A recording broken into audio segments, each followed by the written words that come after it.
서 15장 12절에서 15절 말씀을 제가 읽어드리겠습니다. 그리스도께서 죽은 자 가운데서 다시 살아나셨다 전파되었거늘 너희 중에서 어떤 사람들은 어찌하여 죽은 자 가운데서 부활이 없다 하느냐. 만일 죽은 자의 부활이 없으면 그리스도도 다시 살아나지 못하셨으리라. 그리스도께서 만일 다시 살아나지 못하셨으면 우리가 전파하는 것도 헛것이요 또 너희 믿음도 헛것이며 또 우리가 하나님의 거짓 증인으로 발견되리니 우리가 하나님이 그리스도를 다시 살렸다고 증언하였습니다. 만일 죽은 자가 다시 살아나는 일이 없으면 하나님이 그리스도를 다시 살리지 아니하셨으리라. 아멘. 예수님께서요 고난받으셨고요 십자가 위에서 죽으셨습니다. 하지만 그가 말씀하시고 가르치신 대로 3일 만에 부활하셨습니다. 완전한 인간의 몸으로 예수님은 이 땅에 오셨습니다만 우리와는 다르게, 우리와는 구별되게 그에게는 전혀 죄가 없으셨습니다. 그럼에도 하나님의 말씀을 순종하고 하나님의 계명에 순종하기 위하여 그는 인간의 불순종, 인간의 죄를 담당하고 십자가 위에서 비통한 죽음을 맞이하셨습니다. 아리마대 사람 요셉, 니고데모 등에서 예수님은요 십자가 위에서 내려지게 되어지고 그들이 준비한 돌무덤에 예수님이 장사되었습니다. 예수님이 장사된 지 3일 만에 제자들과 여인들이 예수님을 찾아갔죠. 하지만 그곳에는 예수님이 안 계셨고 빈 무덤을 그들이 보게 되었습니다. 혹여나 예수님의 시체마저 누가 치웠을까봐 제자들은 슬픔에 잠겨 있기도 했습니다. 말씀드린 대로 이미 자신의 고난과 죽음 그리고 부활까지 가르쳤지만 제자들은요, 예수님을 따르던 이들은요 그 말씀을 잊어먹었고 믿지 않았었습니다. 예수님이 십자가 위에서 죽으셨던 이유는요, 하나님의 공의와 사랑 때문이었습니다. 죄의 삭은 사망이라고 성경에서 분명히 우리들에게 말씀하셨고요, 하나님이 최초의 인간에게 약속을 하면서 정녕 너희가 저 나무 실과를 먹게 되면 죽게 되어질 것이라는 경고를 하셨었죠. 인간은 불순종을 했습니다. 인간은 죄를 지었죠. 죄의 결과, 불순종의 결과는요, 고된 삶의 여정이었고 죽음이었습니다. 결국 하나님은 어린 양 대신 예수님에게 인간의 모든 죄를 담당시키고 그를 희생함으로, 그를 죽임으로 인간의 모든 죄를 용서하시게 되었습니다. 자신의 아들이었죠. 아니, 자신이었습니다. 하나님의 공의는요 결코 선택적이지 않았습니다.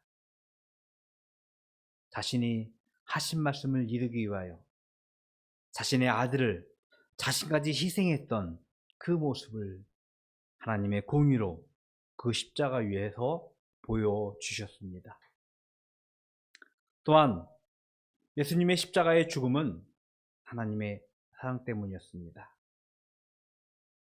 인간의 불순종과 죄악을 담당하기 위해서 그가 사랑하는 우리들, 인간을 위하여 하나님은 자신의 아들의 희생을, 죽음을 선택하셨습니다.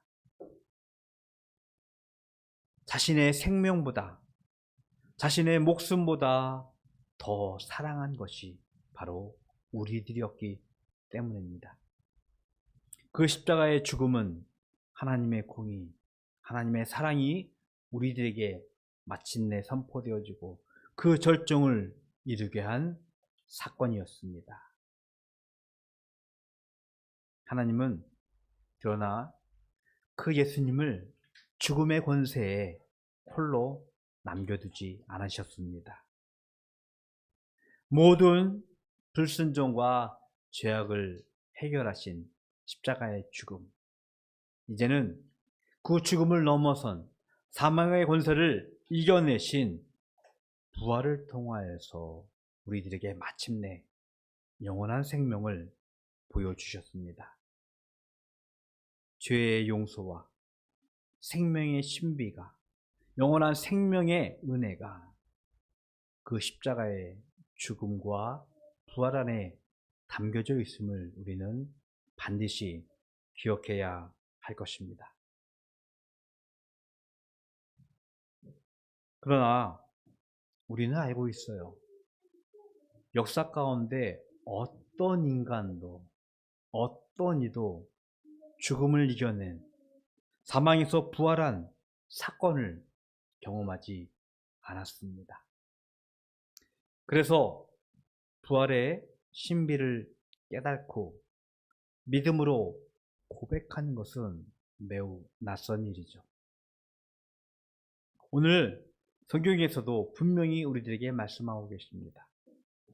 그리스도께서 죽은 자 가운데서 다시 살아나셨다 전파되었거늘 너희 중에서 어떤 사람들은 어찌하여 죽은 자 가운데서 부활이 없다 하느냐.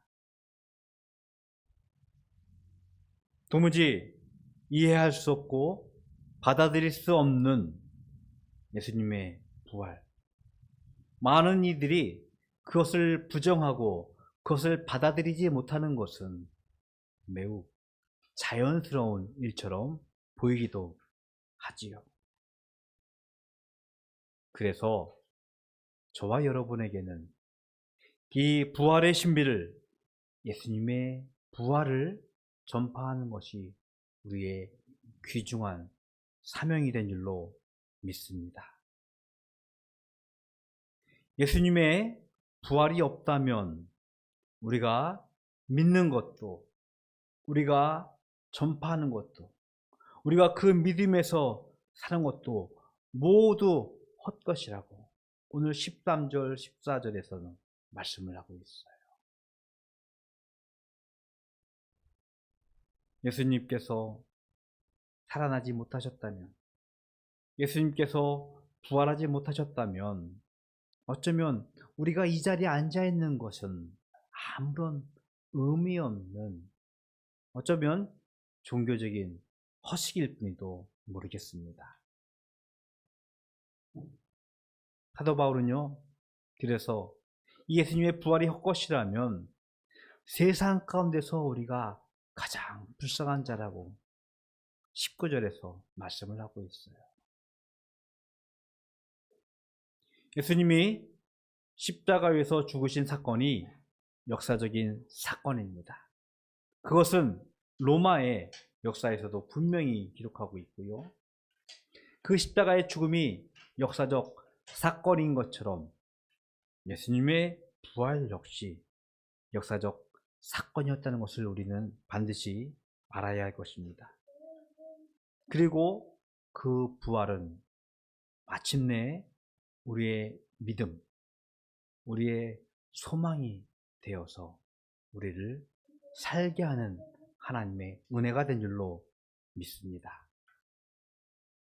바라는 것은 이 부활의 소망, 그리스도의 부활의 소망을 가지고 우리가 두 가지 정도를 생각해 봤으면 좋겠어요.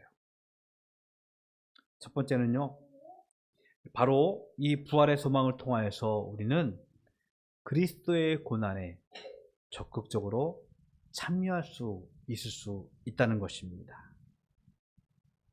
우리는 바르고 다른이라는 비전을 가지고 모여있는 예수 공동체예요. 지난주에 말씀드린 대로 다른 삶을 사는 것은 이 땅 위에서 필연적인 고난의 삶을, 어쩌면 외톨이의 삶을 사는 것이라 말씀을 드렸습니다. 기독교 역사에서 등장하고 만나는 육체적인 고난, 아니 생명을 위협하는 그런 고난의 지경을 넘어서는 이제는 문화적이고 정신적인 고난을 통하여 우리를 위협하고 있어요. 예수를 믿는 것, 교회를 다니는 것, 많은 이들이 우리를 향하여 때로는 손가락질 하기도 하고요, 비판하기도 하고요. 이 시대에 그런 의미가 있냐라고, 무슨 의미가 있냐라고 우리를 향한 따가운 시선들을 우리는 느낄 수 있을 거예요. 부활의 소망은요, 지난주에 말씀인 베드로의 고백처럼 그리스도의 고난에 참여하는 것을 즐거워하라는 말씀을 우리 삶 가운데서 행할 수 있는 소망이 된 줄로 믿습니다. 부활의 소망을 통하여서 우리가 현재 임하는 여러 고난들을 감내할 수 있으며 담대하게 맞이할 수 있기 때문인 것입니다. 세상의 따가운 시선, 세상이 우리를 향한 비난, 조롱, 부활의 소망을 통하여서 우리는 그것을 감히 이겨낼 수 있고요, 극복할 수 있음을 깨닫게 되어집니다. 뿐만 아니라 때로는 우리의 실수, 우리의 실패를 통하여 당하는 우리의 고난들, 그것으로부터도 자유로울 수 있고 부활의 소망을 가지고 우리는 담대하게 세상을 향하여 살아갈 수 있음을 우리는 깨닫게 되어집니다.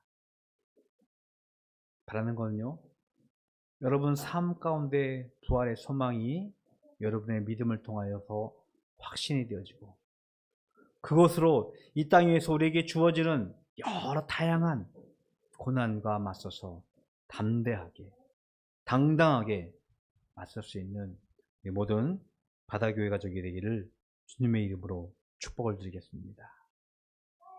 또한 부활의 소망은요, 우리가 현재에 안주하지 않고 미래를 준비할 수 있는 힘이 되어진다는 사실입니다. 관성이라고 하죠. 일정한 방향으로 움직이려는 힘. 이 관성의 법칙은요, 우리 죄에게도 드러나고 있습니다. 죄를 짓는 모습이요, 처음에는 부담스럽고 처음에는 좀 껄끄럽다가 계속 짓게 되어지다 보면 그것에 익숙해져요. 심지어 고난, 고통조차도 계속해서 이어지면은요, 우리는 익숙해지는 것이 사실이에요.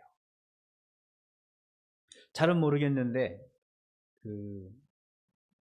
추어탕을 끓인다고 하나요? 미꾸라지를 이렇게 하면은 뜨거운 물에다가 그걸 넣으면 이들이 막 푸석푸석 튀어나온다고 하더라고요. 그래서 넣는 게 뭐냐면 차가운 물 속에다가 두부를 넣는데요. 그 물을 천천히 끓인대요. 그러면 이 미꾸라지들이요, 어디로 갈까 하다가 두부 속으로 파들어간다고 합니다. 그러면 좀 시원해지니까. 근데 뜨거운 게 좀 익숙해져요. 그럼 거기서 움직이지 않고 가만히 있다가 그대로 익어버리는 거죠. 죄도 마찬가지인 것 같아요. 우리가 이곳에 가만히 있다 보면 익숙해지면 관성처럼 움직이지 않고 그냥 죄 속에서 살아가는 것이 어쩌면 죄가 가지고 있는 관성인 것 같습니다. 우리의 매일매일에 주어지는 습관, 삶의 모습이 정착되어지는 것, 관성처럼 매겨지는 것, 이것을 이겨내기 위해서 우리에게 부활의 소망이 필요합니다. 31절에 보니까, 오늘 읽으면서 후에 31절에 보니까 사도 바울이 우리에게 고백을 하고 있어요. 나는 날마다 죽는다라고. 어떤 의미예요? 선한 일들은 악한 일이든 날마다 죽고 새롭게 부활함을 통하여서 날마다 날마다 새로운 삶을 살아가는 부활의 소망을 사도 바울은 우리들에게 가르치고 있는 것입니다. 부활의 소망은요, 현재 우리가 가지고 있는 삶을 변화시키고 혁신시키고 깨트리고 마침내 하나님 나라의 생명의 삶을 살도록 우리를 준비시키는 힘이 있는 줄로 믿습니다. 부활의 소망을 가지시고요, 현재 안주하지 마시고 날마다 새롭게 되어지는 우리 바닷교회 모든 가족이 되기를 주님의 이름으로 다시 한번 또한 축복을 드리겠습니다. 성경을 제가 하나 읽어드릴게요. 고린도후서 5장 17절의 말씀입니다. 누구든지 그리스도 안에 있으면 그는 새로운 피조물입니다. 옛 것은 지나갔습니다. 보십시오, 새 것이 되었습니다. 저와 여러분은요, 이 부활로 인하여서 옛사람의 모습을 이제 버렸고요, 죄악과 불순종의 모습은 이제는 다 지나갔고요, 하나님의 소망을 가지고 하나님의 믿음을 가지고 새로운 삶을 살게 된 줄로 믿습니다. 바라는 것은 이 부활의 소망을 통하여서 우리에게 주어지는 고난이 있다면 담대하게 맞이하시고요, 이 부활의 소망을 가지고 매일매일 죽어가면서 새롭게 부활하면서 새 사람으로 새로운 피조물의 삶으로 살아갈 수 있는 모든 바다교회 가족이 되기를 주님의 이름으로 축복을 드리겠습니다. 이 시간에는요, 우리